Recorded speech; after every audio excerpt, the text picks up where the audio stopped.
Оңтүстікке сапармен келген вице-премьер Асқар Жұмағалиев цифрландыру бағытында атқарылып жатқан жобаларға назар аударды. Бүгінгі таңда қалалық әкімдіктің халықтық кеңсесінде мамандар күніне 200-ге жуық тұрғынды жеке мәселесімен қабылдауда. Жалпы бас аяғы 82 қызметтің тең жартысына ғаламтор арқылы қол жеткізуге болады. Мамандар алдағы уақытта барлық саланы біріктіретін Smart City платформасын іске асырмақшы. Услуги будут автоматизированы, с учетом того, что вы проанализируете. Но однозначно цель такая. Практически все услуги автоматизированы. Үшінші мегаполисті ақылды аялдамамен қамтамасыз ету қолға алынған, яғни автобустың келу уақытын хабарлайтын электрондық табло орнатылады.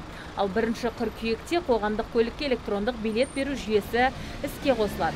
Жолаушылар көлігін цифрландыру аясында барлық бағыттағы көліктердің кестесін автоматтандыру жоспарлануда.